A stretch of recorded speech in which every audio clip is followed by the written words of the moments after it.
Hi, HR Nation, it's Chris Rainey. Welcome to HR Leaders, the show where we interview today's most successful and innovative HR practitioners 5 days a week. Today, we have a special guest. We're joined by Deborah Corey. Deborah is the head of reward at the Reward Gateway and co-author of Build It, the Rebel Playbook for employee engagement. Deborah, welcome to the show. How are you?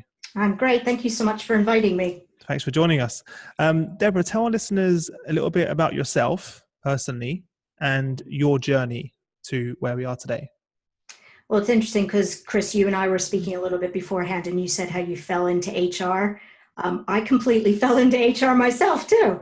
So I, as a student at college, as we call it in the U.S., university, I was a competitive gymnast. And then my last year when I wasn't doing gymnastics, I was bored out of my mind. So I took a part-time job, and it happened to be in the human resources office. So that was my first job, and I loved it, and I've been doing it ever since.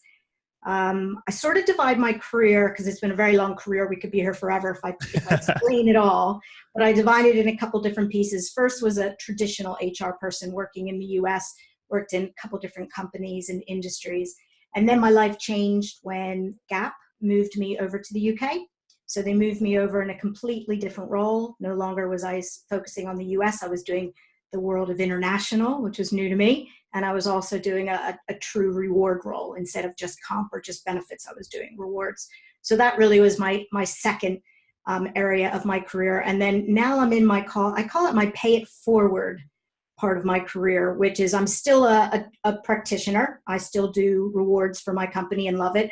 But I'm also doing things like writing, speaking, podcasts, trying to use everything that I've learned over the years, right and wrong, Yeah, use that to help other people in my new pay it forward role. amazing. So it's so funny how there's so many leaders that I speak to that come from the competitors. So you mentioned you was a gymnast, and then you ended up in HR. I'm just wondering, what do you think about HR that attracted you and that made it click as a role, as a career?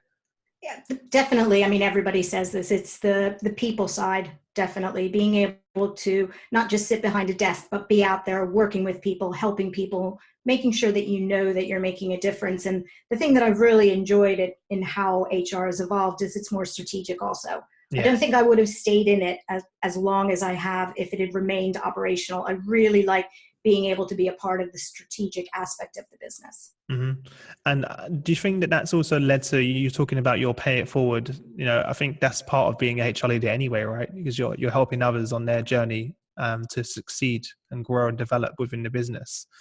What made you just decide to start getting involved in speaking, obviously coming on podcasts, and what was that moment, defining moment where you was like, you know what, I really want to do that? Do you know, it's a really good question. I think it sort of evolved. So I worked for some big companies. I worked for Gap. I worked for Merlin Entertainments, and I just got asked to speak at events. So little by little, I started doing those types of things, and I really enjoy it. You know, people always ask, I'm sure the same as you, do you get nervous? And I always explain that, you know, I spent a large part of my early childhood standing on a balance beam in front of thousands of people. So getting on a stage is a piece of cake. Yeah, you know, it's so funny, but I still get nervous even when I'm just saying hello to people at our workshops. And I used to be a dancer, by the way. So I used to break dance. So I used to be on stage in front of thousands of people dancing. And I never felt once nervous, really. A little bit, but not really. But then I go in a room for the 30 CHROs, and then I'm like, oh. But I think once you get started, then it's yeah. fine, really. It's good to be nervous. Don't get me wrong. Everybody gets nervous. Nerves are good, right? Exactly. Yeah. You should be nervous because it means something to you, and Definitely. that you care as well. So one of the reasons I reached out to you, obviously, the wonderful world of LinkedIn, it means that people like me and yourself can say hello and connect, and here we are a week later on a podcast. What was the inspiration behind the book, the Rebel Playbook? Well, I can't take credit for it because my co-author, Glenn Elliott, was the brainchild behind it. And he had been working with organizations over the 10 years since he started the company. And he had designed this model, the engagement bridge model, and had been talking about it at conferences and such. And every time he spoke about it, people were really interested and it really helped people. And he thought, you know what, I'm going to put this into a book. So he invited me to join him writing the book, and the model's evolved a little bit. I think it started out 8 elements, and it ended up with 10 elements. And it was, again, it's really just this whole pay it forward. So to be able to give people some tools, and also the whole book is about challenging the status quo, because there's a lot of books out there. And our whole idea of this book was making people feel a little bit uncomfortable in what we say, because that's the only way that change is going to happen, is really getting yourself out of your comfort zone. So why do we need to, why do things need to be different then? What is it? What is the need and the purpose behind it? Well, you only have to look at the numbers, look at Gallup and the numbers they show us every single year about engagement. And, you know, it's not very high. Depending on the country you're in, it's 20% of people are engaged, 30% of people are engaged, and it's only changing 0.5% a year. So if we were in the business world and we were only getting that type of increase in profits, we would be changing our model. And I think in HR, we've made small changes, but we really need to, again, just challenge ourselves, be rebellious, and start doing things differently if we're ever going to be able to change those numbers. Yeah. It's funny because I've been doing this for nearly 13 years now, and it's always been on the agenda, right? Yes. You know, whenever I put together one of our workshops and I speak to HR leaders and I say, you know, what is the top 3 challenges you have right now? You know, it's talent, it's leadership, it's engagement. Most of the time, most of the time. And it's a big buzzword, right? Employee engagement. You know, it's a big buzzword. How do you define employee engagement? What does it mean to you? You know, the way we define it in the book is that there's 3 outcomes of it. One is that people truly understand where the business is going, what they're trying to achieve. It's no mystery. I mean, in the old days, I think people didn't really understand. They came to work, but they didn't understand what the purpose and the mission and the values were. And then the second part is really understanding where you fit in. And again, I don't think we've done a great job of doing that over the years. And then the last part is the company. They really want the company to succeed. So people talk about engagement as being happiness, and that's where I think it sort of falls apart, because we have to be realistic. You're not happy every day, but if you believe in the company, you truly want that company to succeed, you know what your role is, that's when engagement numbers are going to change, but also productivity numbers are going to change, innovation. To me, it's everything that fits into that definition. And are there companies in your mind that are clear leaders in this space? Definitely. Yeah. I mean, you look at companies, and the interesting thing is that there's probably not one company who does it all well. You know, if you think about, we'll talk more about the bridge later, but there's 10 elements that we talk about engagement, and it's not rocket science. I mean, if I asked you what were the 10 areas that you need to do as an HR person, you'd probably guess those. But every company is probably good at a couple, and then there's others that they need to excel in. So it's really being able to get that balanced effect, making sure that you're good or great in every area. I think we'll have to have a 3 or 4 hour episode to go through all 10. But which of the 2 would you say, you know, most stand out to you that you think our leaders should focus on?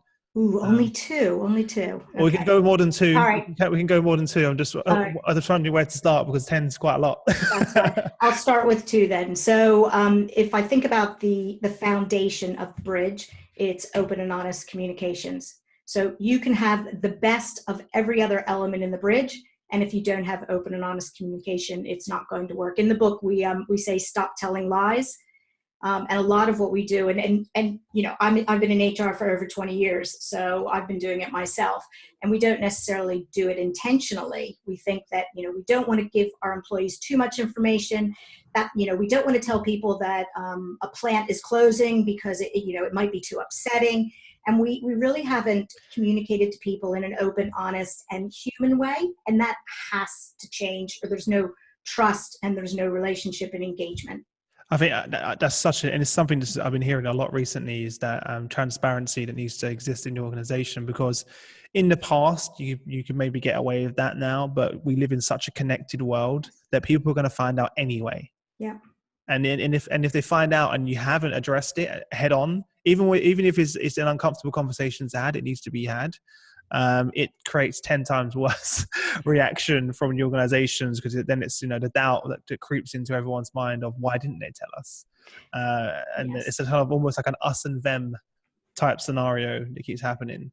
Exactly. I'm still shocked that companies are still operating that way in this day and age, if I'm honest.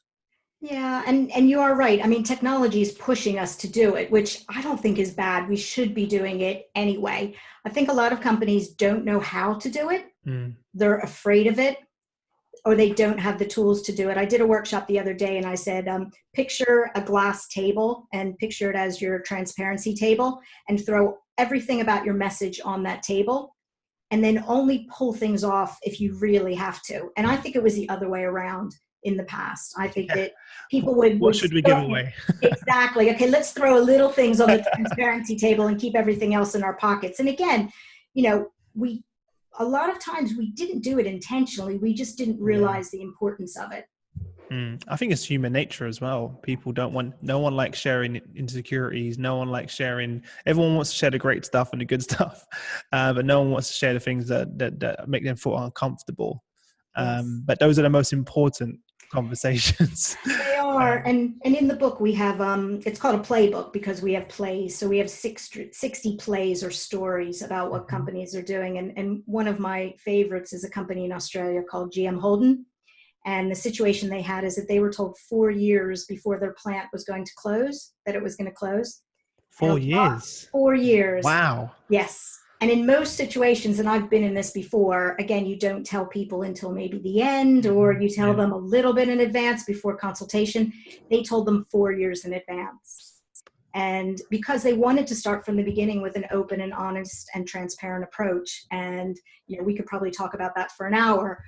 You might want to talk to him sometime on one of your podcasts because it's a really good story of what they did to engage the workforce the entire 4 years and how they together made sure that their best car was their last car. It's a lovely story. Amazing. What was I won't go too much detail, but what was the initial reaction of the employees? It's a good question. I'm sure it was shock, but but it was very quickly.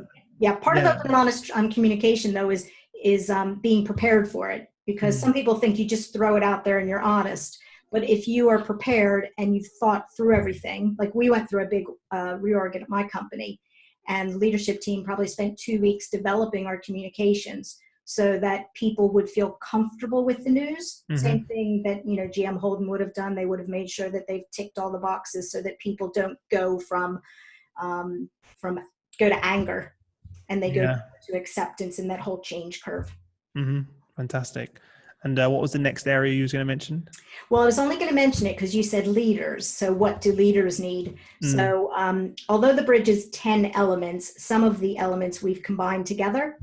And leadership and management is an area that we combine together. And the way we define it is that leadership is what you say and management is what you do. And it's all about, as leaders, we really need to understand the impact that we have. You saw my sticker back there, bad bosses ruin lives. And again, I don't completely blame our bosses because I don't know if they understood the role. We might not set them up for success. And we really need to make sure that our leaders are going in the same direction and not alienating or causing a horrible disengagement situation. Because statistics show if you've got a bad manager, statistically you're going to be disengaged, which makes sense. So what were some of the findings you had in that chapter of sort of best practice for companies?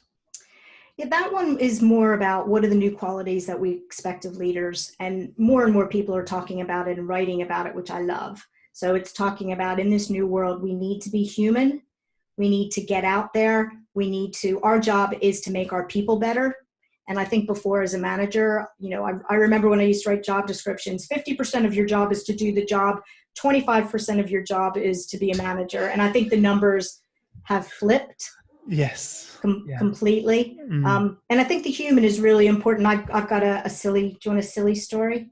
Silly stories are great. Human? Okay, I like that. So Glenn, who I wrote the book with, was CEO at the time at my company. And an employee asked him a question: why did we get rid of free fruit in our canteen? And I had gotten rid of it because I decided to give everybody choice. So instead of giving free fruit, I said, you've got this much money to spend at the canteen. If you want fruit, you can have fruit. If you want eggs, you can have eggs. Okay. But he just went and heard that and said, well, that was a mistake. You all get free fruit. And then he came to me. I'm like, Glenn, you made a mistake. You shouldn't have said that. And what he did is he just went out there. He called it Fruitgate. And he said, I'm raising my hand. I made a mistake. Never, ever ask me another questions about benefits again. Always go to Deborah. And he was very human about it. And I think people really appreciated it. Yeah. People can appreciate and relate to that, because it's funny. I always, what you just said a minute ago, I completely related to when I became a manager. It was such a outdated model where, as you said, I spent 50% of the time doing the job, 50% of the time trying to be a manager. And I found it really hard to balance both. And it did have an effect, to the point where I actually said to my leadership team, you either want me to be a manager or you want me to be a salesperson, basically. And when I did that and I became just a manager and I could focus purely on the team, it was completely transformed what I did. And the other battle I always had was bringing my full self to work. It was always an outdated model of, you're a manager, you can't socialize with your team. You shouldn't go to have a drink with them after work. You need to separate yourself. And I was like, why? Why do I need to do that? When actually we're one of the most successful teams in the business. I used to go to the gym with my team. We'd go out to lunch together. Once a month, we'd all bring in home cooked food to share, and we became not I would say a family, but almost I would say a family dynamic rather than a boss employee relationship. So I think it's definitely shifted. I think it's really important. You asked me before about my definition of engagement. Engagement is, part of it is it's a relationship. And if only one person, you ask your employees to bring their whole self to work and then the manager doesn't, not really an equal relationship. So no, I think that's a great story. You should tell more people about it, and then they can shift how they manage. Definitely. We mentioned technology briefly earlier. I'm just wondering what impact you've seen technology have on engagement now, and the ability to reach our employees at scale. Have you seen this play a big part in organizations over the last few years? Yes, I definitely have seen technology help us as a tool. The one thing I would say is that technology isn't on its own going to change engagement. It's a very, very, and some people think, I'm going to put in this great new recognition program, I'm going to put in this great new benefit program, and it's just going to change engagement. And that's one of the reasons we created the bridge, is because using technology to put in a new recognition program, I just did that at my company, is great. But if I don't communicate it well, if I don't get my leadership team behind it, if I don't create the right policies, it's not going to work. So I think using technology will make a huge difference in driving engagement, but not on its own. No, I think people think it's the magical fix, the tool that's they're gonna fix everything, and then they realize very early on it doesn't really work if it just falls apart. No, I did a talk the other month about engagement and how it's not a simple fix. You Google it and it's like 3 easy steps to engagement. And then I had a picture of me, which was my head on this like very fit body. And I said, just like you can't just magically get this amazing body, the same thing doesn't happen in engagement. So it is a bit of work, or, we'd all look perfect out there. Not that you don't look perfect, Chris, but I'm. It's been quite a strange transition for me of talking about bringing yourself to work. Is for the first 10 years of my career, I wore a suit, a tie, a handkerchief, clean shaven, and that was like you have to be in that format. Whereas actually myself and my team, we dress how we feel relaxed at work, and we operate and be more comfortable in that statement. So it's taking a bit of getting used to. One of the parts of the engagement bridge I want to talk about is the purpose, the mission, and values. Could you share some more details on that? Yeah, I mean, it's so important. I talked about communications being a foundation, and I think another foundation is purpose, mission, and values. When I was talking about the definition of engagement, but the employees need to know where the company is going, and they have to embrace it. And more, you see studies of millennials, but I don't think it's just millennials. They want something that they're going to get behind, and that's what you have in your purpose, mission, and values. It needs to be clear. And the thing that I think is really important when it comes to values also is, many companies have values, and we talk about they should be more than just words on a wall. And I think being rebellious is taking it the next step and using it to drive every other element. And I'll give you an example. I just did a global benefits review at my company. And the first thing I did is I took my mission, then I took my values, and then I created my benefit principles. And they all work together because employees are smart. If you start putting in benefit programs, recognition programs, whatever you put in, and it doesn't align with your values and your mission, they're going to be questioning it. They're going to be challenging it. They're not going to have the trust that you need. It all has to be, think of a bridge. It's all moving in the same direction to achieve the same things. Mm. Do you have any advice of how companies can communicate that why to employees in the organization? I've done it in lots of different ways in companies to do that. And I think it depends on what kind of organization that you are. I think the most important thing is just to get it out there in different ways and to have a conversation. So again, not just words. So for example, one of the things that we do at my company is we might have a value of a month or a value of a quarter. And you talk about, what does that mean? Okay, so this is the value, be human. Now let's talk about how we can live that every day, what it means to you, what it means to me. And I find that useful. When I worked at Merlin Entertainments, we used to do a video competition, which I loved. So it was every year, and all the different attractions would do a video saying what a different value meant to them, and then the whole company judged it. And it was just a fun way. It was a fun way just to get it to more than words again. So there's no perfect way to do it. I think doing it over and over again in lots of different ways is probably your best bet. But the most important thing is living it and doing not it. Yeah, exactly. Doing it. Yeah. Yeah. Well, yeah. The actions speak louder than words, right? 100%. In that sense. Because I think one of the things that companies are missing now is not just the business why, but the why for the actual employee. Yeah. We spend a lot of time talking about the why of the organization, which we should. But then how do we link that back to each individual in the business, and for them to have that sense of purpose when they turn up to work to say, this is the impact that I'm making. And this is how I'm helping. I think that's the hard part to communicate. Because you can have your mission statement and your values, but I think it's the job of the manager or the line manager of that individual to really help them understand this is the part that we're playing in this grander picture, which I think is missed. I think in the first 8 years of my career, I didn't know. As soon as I saw that Simon Sinek Start With Why, TED Talk, which I'm sure everyone's seen, I sat there and I thought about all the organizations that I'd worked in the last 10 years. And I was like, why was I there? Yeah. And a lot of times I couldn't even answer that question, which was it's a bit of a shock. Yeah. And I think it's a really good point, because I think you're exactly right. You start with why when it comes to purpose, mission, and values, but then every other element of the bridge or anything else that you do when it comes to HR, you should always start with why. Yeah. So, like when I changed my benefit programs, I started with the principles, because then it gives me permission to be able to make changes, good and bad, and people understand why we're doing it. And it goes back to what we said before about treating people like adults and treating people as humans. You need to be able to give them the why. So I think that's a really important point that you made. So tell me a bit more about the other areas of the book that stood out to you when you're putting it together. Some of the standout moments that you really sort of had an impact on you in the work that you do. Well, the other half of leadership was management. And as I said, the leadership is what you say and management is what you do. And in writing this part of the chapter, I just kept thinking, oh my gosh, what have I been doing all these years? And again, it's not intentional, because it's just how you was taught, or how you were managed in a lot. Exactly. And you take a step back and you think about all the things that we use to manage our employees. So it starts with offer letters, lovely offer letters, employee handbooks, the most boring documents you've ever seen. Oh God.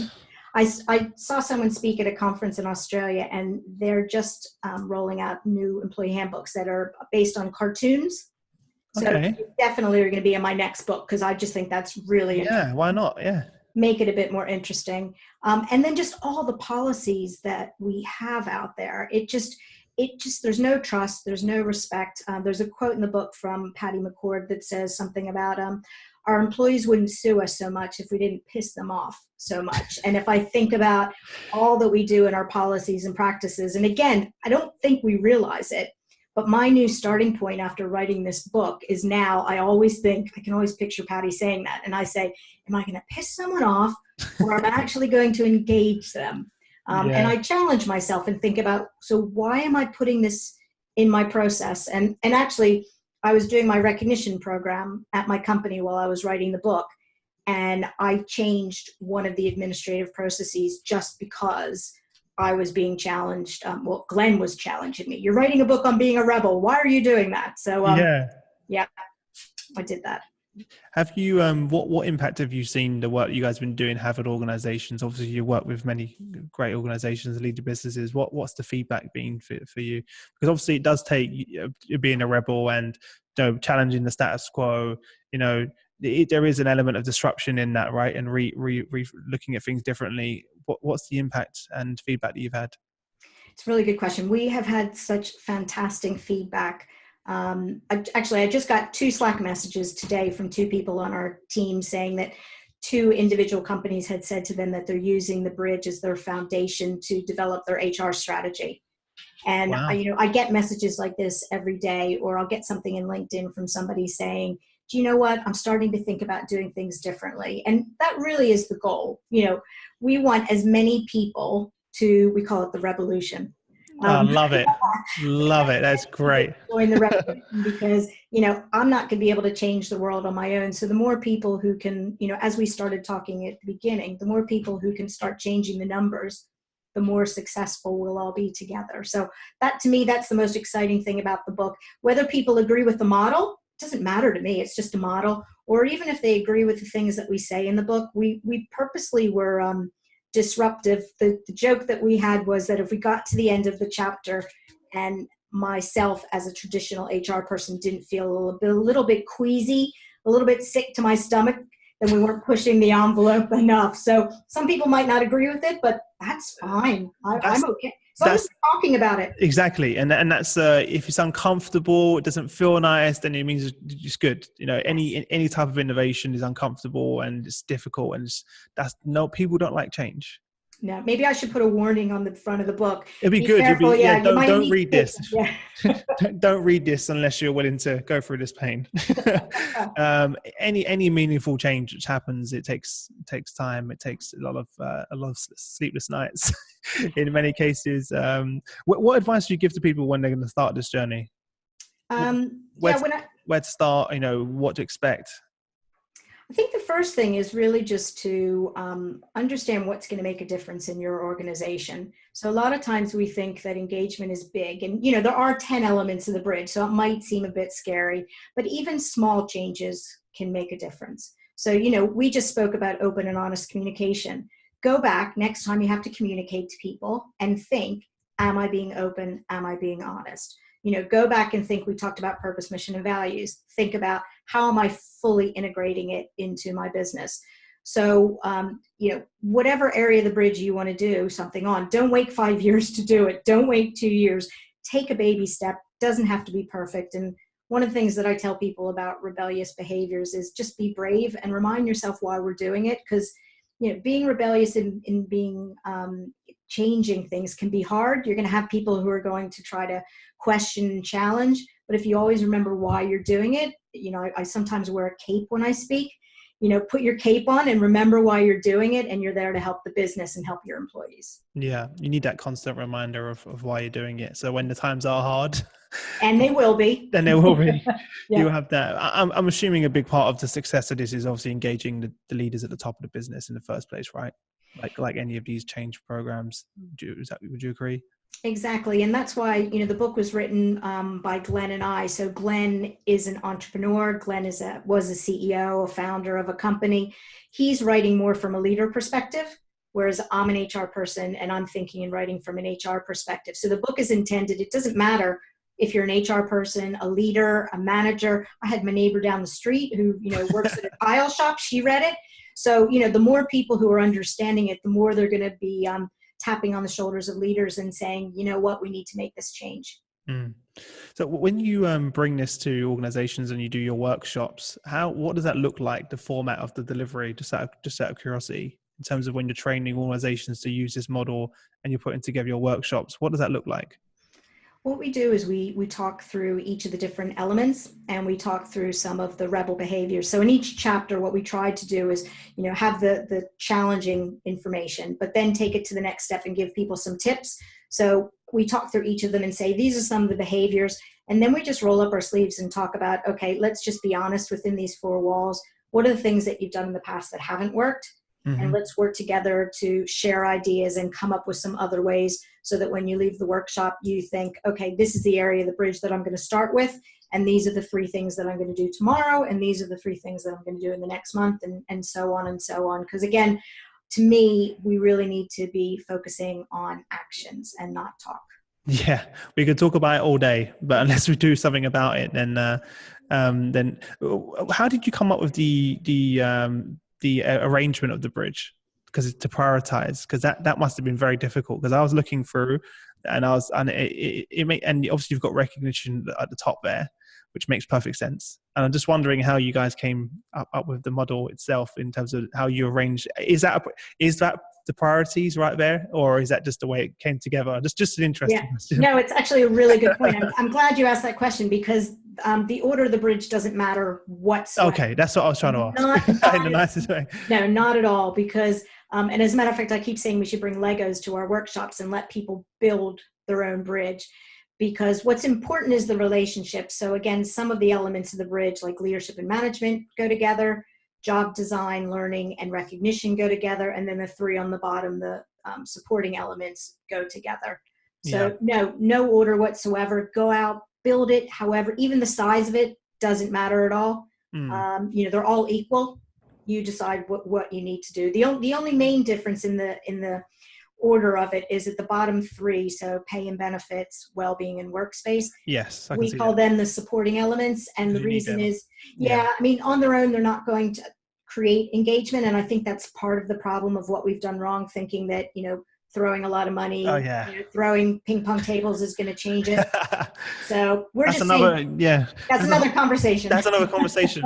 It just doesn't work. It's so outdated. The way, it worked. Even I'll give you my own personal example. And my parents and even my wife took a long time to understand it. I came from a very poor family. And, the first thing I wanted to do was make money, because we lived in a very basically, where we lived in London had the worst sort of crime rate in the UK, actually. So it was a very rough area we grew up in. And when I got a job, all I cared about was making money, because I just wanted to help my mum, my family, my brothers and sisters. After 10 years of earning quite a substantial salary, that wore off. And it was no longer my motivation. And to everyone else outside of the organization, family, friends, and even my boss, they couldn't understand that. So when I said I'm going to leave, quit my job, start my own organization, everyone thought I was crazy, because the first thing they thought were, but what about the money? What about the benefits? And 2 things, pay and benefits. So the first thing everyone said, what about the money and what about the benefits you're losing? And I was like, that's not important to me anymore. And honestly, everyone around me was like, you're crazy. What are you doing? You've worked your whole career to build up to be a director in the company, and now you're leaving it. You're losing your benefits. You're losing everything else that came along with it. But the priority changed for me. And it changed, and organizations had to realize that's why many of the senior leaders and the talent leave organizations, because that wears off. The job title, you work to be a director. As soon as I became a director, 6 months later, I was like, why did I sign up for this?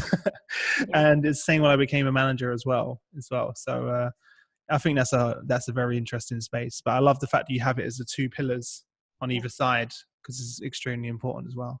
But I think you raised a really good point in that different times in your career, it's going to change. And I know that you're going to be a father soon. Yeah. So I could have used the benefits. It's going to change again. But that's why it's so important. That's why we tried to think about what are all the different areas that we need to make sure are out there. So with the 10 elements of the bridge, you need to have different things for different people. And even within the elements. So for example, like I told you, we did a benefits review.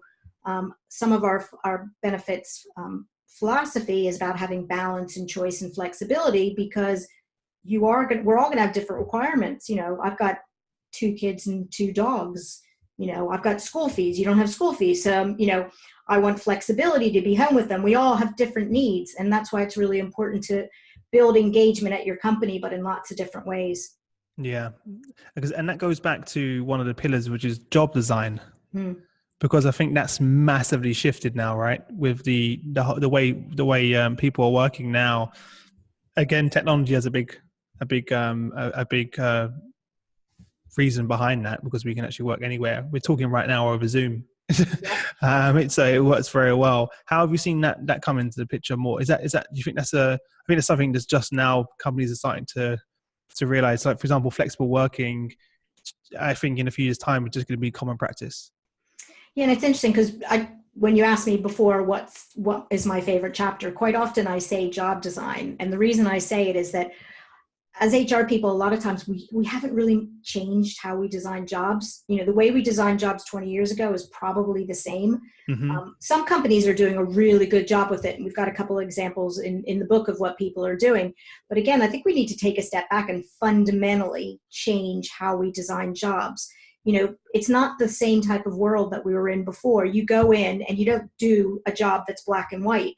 There's more collaboration based off of technology and because of the needs of the business. And as you said, flexibility. And people are requiring more autonomy. Mm-hmm. People want to be more involved in innovation in the business. So I do think that job design is an area that we all need to be more rebellious in. Yeah. What do you think it looks like, the future of job design and the companies that will be successful? What do you think that's going to look like? I do think it gets back to autonomy and giving people ownership, because you know, you hire somebody because you think they're the best person to do the job.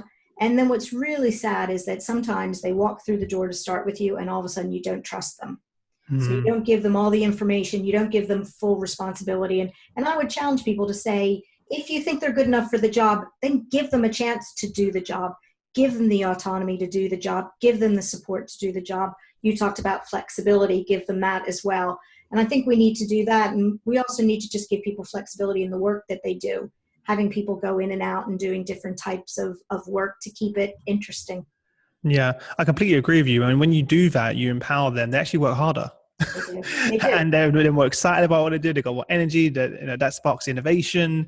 Yeah. Whereas if you're always over them, sort of hanging over them, I'm not going to mention any names, but one of my previous CEOs, when I was promoted to sales director, every single morning he would meet me and ask me very generic KPIs, like, you know, how many sales are coming today? How many calls do we have? Who's sick today? Just very mundane, basically micromanaging like crazy, and it was suffocating. And I got to the point where I was like, you hired me to do this job. Let me lead the team. If you want to do it, that's fine, but if you want me to do it, just let me do it. Because it came to that point, and I know that many organizations still operate that way. Well, that's how we were taught to manage. You're saying it, I'm cringing, because that's how I used to manage 20 years ago, because that's what I learned in my learning and development programs, that's how you do it. And as you were talking, I was again cringing, because I remember doing a job evaluation project once, and we were looking at the 10 jobs, and the lower you were in the job career path, the more people you had to blame when things went wrong. And that's the biggest problem. You know, it's like, maybe if people had more autonomy, they could only blame themselves instead of, 10 ladders, 10 up, they could blame anybody. That's very interesting. I didn't think about it that way as well. Because if you want autonomy, you also need to be held accountable. Yeah, it was in our job evaluation model. How many people do you have to blame? How scary is that? That's how we used to do job evaluation. Not anymore. Wow, I never thought about it. I never really thought about it like that. Are you still talking about evaluations, are you still doing the traditional employee evaluations at the end of the year, sort of engagement surveys, stuff like that? What are your thoughts on that? Something that, because do you think the annual engagement survey is sort of outdated and needs to change? It's something that I always see pop up on LinkedIn. Annual engagement survey is dead. So I'm sure we've all seen these articles that keep popping up. Wondering what your thoughts are on that. Well, the simple answer is yes. I think it needs to change. I interviewed someone from Dunelm, a retailer. I know them very well, yeah. And what they did, I thought was really interesting, because they looked at how do we get feedback from our customers. And you think about how that's continuous. You're always getting, you go into a store, you press the little computer, you get feedback. And they basically took the approach that they use with their customers, and they do that with their employees, and they call it always on. And I asked them, I said, oh my gosh, do you get like thousands and thousands, and how do you manage it? Mm-hmm. And they said it actually wasn't scary. And actually some of the things that they said were things they needed to say, and it made the company better. And we've started doing that at our company. We've turned on technology that will help us do more continuous feedback And I think that is definitely the direction. Some companies do both. I don't see anything wrong with doing that, as long as you just make sure that open and honest communication is getting feedback. So whatever you can do to get that feedback. And then the most important thing is, what are you doing with it? Because you don't want to just get data. There's nothing worse than getting it. Yeah, I think loads of companies are guilty of that. It's crazy to think you'd do that for your customers, but you wouldn't do it for your number one customer, which is your employees. Yes. Because without those, there aren't no customers. And I think many organizations already have the systems and tools and the processes in place for their customers. I'm sure it can't be too difficult to transfer that internally. And as you said, you need that real-time feedback. You do, definitely. And the need of an employee doesn't stay the same for 12 months. No. I feel guilty myself because we do workshops, one-day workshops, right? And then you talk about continuous learning and continuous engagement, and it's just a one-day workshop. But so even I've taken it personally as part of our business model to create more channels for us to communicate and to engage with our customers and our audience throughout every day. Whether it's through the podcast, whether it's through our virtual workshops, whether it's through our HR labs, whatever it may be, for the exact same purpose that organizations should be doing that to their employees, because things change, people's needs change, and you need to do that in real time. So. And I think what you said about channels is perfect, because what I was going to say, another play that's a lovely play in the book is from HSBC, and they've got a Shut Up and Listen program, which is another channel, which is, the title says it all. And, managers have to sit there, they can't say anything. And it's a great way to get that open and honest feedback and dialogue directly from your employees. And that's why I think it's good to do a little bit of everything, not just rely on the technology, as we said at the beginning, but also either formal through like Shut Up and Listen or whatever you want to call it, or even just informal walking around and talking to people and getting that type of feedback as well. It's not revolutionary, is it? I think but I think our problem is a lot of managers avoid those conversations. Yes. Like just a simple question of going up to someone saying, "How are you today?" Yes. A lot of people struggle with that. Yes. I personally think it's just crazy that if you're a leader or a manager, then that's kind of part of what you do on a daily basis. And you can't use technology you can't use HR as an escape route or technology. And I think a lot of the great HR leaders that I'm working with at the moment are empowering their leaders and training their leaders to be able to have those conversations rather than going, let's speak to HR and relying on HR to have that conversation. Definitely. And there's some great books out there these days, like Kim Scott, Radical Candor, and Brene Brown, because I think what we're realizing in the business world is we're asking managers to do this, but they feel uncomfortable and they don't have the skills. They need support. Yeah, exactly. The more we can teach people to have the softer sides or softer skills, the better they'll be as managers. Yeah. And that certainly wasn't something that was involved in the traditional management style. Not at all. Not at all. No. Yeah. Well, talking about channels, I'm going to release a video in a few weeks, and the title of it is "Why Every HR Leader Should Have a Podcast." And because I believe that podcast is an amazing platform for companies. I think every company should have their own podcast, where they're interviewing the CEOs, new starters, initiatives that are being launched, and it's an amazing way to share that and for people to get to know each other and share information. And, for employees to consume that. And everyone knows now that you need to be where people are, and people are in this, they're on the mobile phone. So that's something I've personally, I've been thinking about a lot recently. And I think audio and video is a huge part of that. And again, it's not something you need to invest millions of pounds into to do. No, we did that recently. So we've got an online communications platform for our employees, and we often post videos. And when Glenn, my co-author, stepped down from being CEO to be founder, we, for that entire week, it wasn't a podcast, but it was the same idea. We did a video interview every day, and we had employees. So we had one person interview Glenn, and just, one of our employees. And then another day, one of our other employees interviewed Doug, who's our new CEO. And then on the last day, I interviewed the two of them together. But it was the same thing, because it was another way to get to know them. And we did it on, I think we just did it through FaceTime. We just did a live feed. It was so easy. And people around the world could just ask in questions. So as you said, it's not that hard to do. And then we posted it. people to get to know them. I didn't even have a conversation with my CEO for the first 4 to 5 years that I worked in the company. Can you believe that? And I was a manager of a multi-million-pound portfolio in the organization, but because of the way that the hierarchy worked in the organization, you didn't have a seat in that boardroom or even a conversation. It was sort of stuck in the office. And I didn't even know who he was in the sense of behind a name, beyond the name, sorry. And I would love to be part of an organization where they have that type of transparency, where you kind of get to know. For example, before I even speak to you, through your content and just through reading your articles, I feel like I know a bit about who you are. And you probably saw a video of me doing the podcast, and you can understand a bit about who Chris is. Am I going to agree to be on this crazy guy's podcast or not? I even saw the video when you popped the balloons about the baby. That was thank you. A sweet one. Yeah, I was waiting to get all of those LinkedIn people to say this isn't relevant for LinkedIn. I got a few of those. Can you believe that? Oh, you need a bit of I had someone message me on LinkedIn saying this isn't really appropriate for LinkedIn. And I was like, wow, how did you turn that moment into a negative? Very interesting. Well, look, I know we've gone a bit over time, and I don't want to. We knew that would happen. Sorry. We did. Well, look, this leads us quite nicely onto what we call the quick fire round, where I'm going to ask you 5 questions, and you have no longer than 30 seconds to give us some amazing answers. Are you ready? Do I get a prize at the end? Like a coffee mug or something? What I'll do, I'll send you a secret surprise via a LinkedIn message. How about that? Okay, that sounds good. All right, I'm ready. What was the number one thing that was holding you back from becoming a leader in your field? Myself.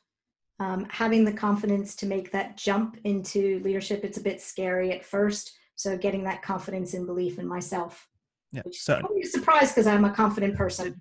I think 90% of people will answer that question with confidence. So, and I'm exactly the same. It's fear, right? Fear. Like it comes down to the fear. Fear of the unknown. Fear of the unknown. It's completely understandable. What's the best piece of business advice that you've ever received? Probably from one of my bosses at Gap, which was to spend more time listening. And truly listening, and not always just in your mind be thinking about the next answer, but give someone your full attention. Write down something if you think you're going to forget it, but truly listen to people. Fantastic. Apart from your own, which we're going to link in the description, what's one book that you remember that you would recommend to our audience, and why? I'm going to pick 2 because I'm reading 2 right now. One is, I've already mentioned Patty McCord, her new book, Powerful. We all know about Netflix and the great things. So it's really nice to hear the whole story from her because she is a true rebel.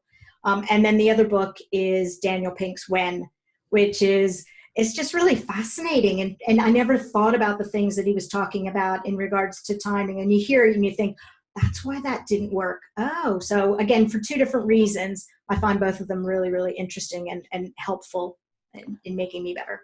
Fantastic. And what's one internet resource that you use to keep up to date with current events and your own learning and development? Besides LinkedIn? Yeah. I think I keep and saying your podcasts. There you go. Don't flatter me. Yeah. Are there anything else? Or is it mainly, in terms of your source of inspiration, is it LinkedIn? Is that the main one? The nice thing about LinkedIn is that every day it pushes me into about 5 different sources, that I've never seen before.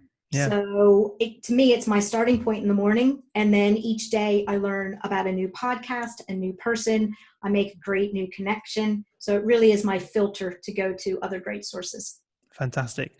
And then lastly, what's one thing about your business that most excites you today? My business that I'm the rewards person at is both. Okay. Yeah, we can do both. Do you know what? You're in a unique space where no one is. I am, yeah. So. It's both of them are exactly the same though, and that is that both my business and writing and speaking is all about going out and helping people change the world. And that's what I love, either through my business's technology or through my book and the ideas and the thought process. Because at the end of the day, that's really what we're all here to do, is to make a difference in people's lives and make our businesses successful. Fantastic. You couldn't be, again, powerful why. Yes. Powerful why behind what you do. Well, look, Deborah, you've been an amazing guest. So thank you very much for taking the time out to join us. Before we part ways, what if there's one parting piece of guidance for all of the HR leaders that are listening? let us know what that is, and also the best way to get in contact with you and learn more about the work that you're doing.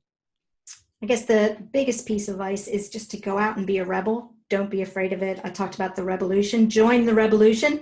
Tell me what you're doing so I can learn get from some you. T-shirts made. T-shirts and capes. Yes, we need to do all of those. I will post a revolution picture of me in a T-shirt. If we can do it, I'll do it. We are designing socks that say it on it. So are you really? I'll send you a pair of socks. I interviewed this lovely company that do socks in the US. So yeah, we're going to do that. And then if you want to learn more, we've got a website, rebelplaybook.com, where we're posting additional plays, so additional stories, interviews that I've done with people and that Glenn have done with people, and just, again, lots of resources to help people and put things at their fingertips. We'll have to put a link. We'll put a link to your podcast on it somewhere. Oh, fantastic. Yes. And also I'm going to hold you to it now, because we spoke about it before the show. We're going to do a podcast too, aren't we? Yes, that would be great. I can't wait to hear your podcast. I'll definitely be tuning in. I think you're in a perfect position to create a podcast around this. So yes, you've inspired us. So we need to go and do our Rebel podcast. Not sure what it'll look like, but really. The Revolution podcast. There you go. It was as simple as that. It was as simple as that. Stay tuned for the Revolution podcast. It's so good. It always sounds like it already exists. Okay, there you go. Well, look, okay, perfect. Well, look, guys, head over to hrdealers.com. There you'll find all of the show notes from the episode. I'll link all of the books, the resources, the web links that we've been talking about on the website for you guys. Deborah, thank you again for taking the time to join us, and I wish you all the best until we next speak. Thank you very much. Thanks for watching, guys. If you enjoyed the video, please like, comment, and share so that others can benefit from the great knowledge and experience. See you tomorrow.